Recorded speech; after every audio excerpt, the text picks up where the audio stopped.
Okay, hopefully this is recording, and this is for Vanessa Troxel. I am Ms. Oliver, and I am going to try to help you with this problem. So let me go use blue ink and see how we do here. So this is a system of linear equations, and we want to solve it by addition. So that's the first thing that I notice is how they want me to solve it. The secret is that really they don't care, or they won't be able to tell how you solved it. They will only be able to tell that you got the right answer or not. So you can use addition or substitution, whichever one makes the most sense to you. But I'll go ahead and do it with addition. The first thing I'm going to do is multiply everything by 10, both equations by 10, because I feel like that's going to get rid of my decimals, and it's going to help me see the numbers a little bit better to see what I then need to multiply one equation or both equations by to be able to add them and have either the x's go away or the y's. So when I do that, I'm going to end up with negative 24x plus 30y. No, sorry, 3y. I can't erase on this screen, unfortunately, equals negative 156.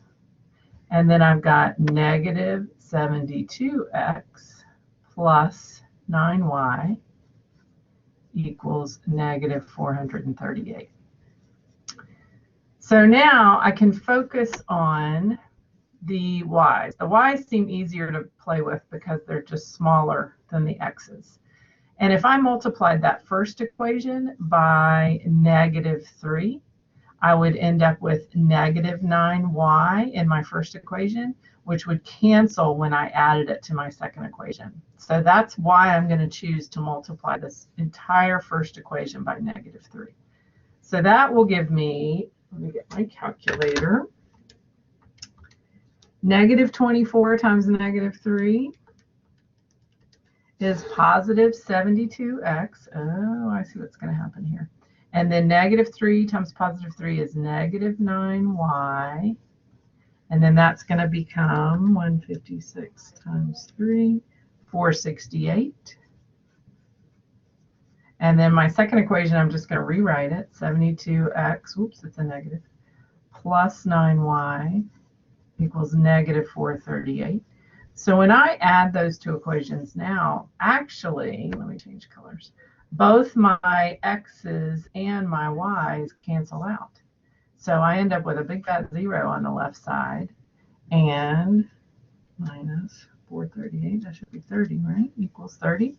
So this is always false. Okay, so if you get something that's always false, that means it has no solution. If I had gotten something that was always true, like this, that would be, I don't remember how the software does it. It either says something about infinitely many solutions or all real numbers.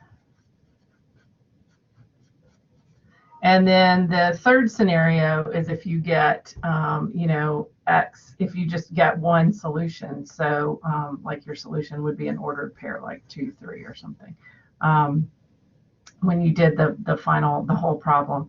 And so that's just one solution. Sorry, this is so messy. I'm having to use my finger on my screen, which is pretty messy because my stylus doesn't work. So see if that helps a little bit, and if you can send me another one, and I can make another video like this over the weekend if you need me to. But if you still want to meet with me on Monday or Tuesday of next week, feel free to let me know. I think in the email I gave you my office hour or when I would be available. It's different next week because I'm giving exams, so it's not what it's posted in Blackboard because we're done with classes as of today. So hopefully this will help you. Let me know. I'm going to attach a link to this video to an email and send it to you right now. All right, good luck.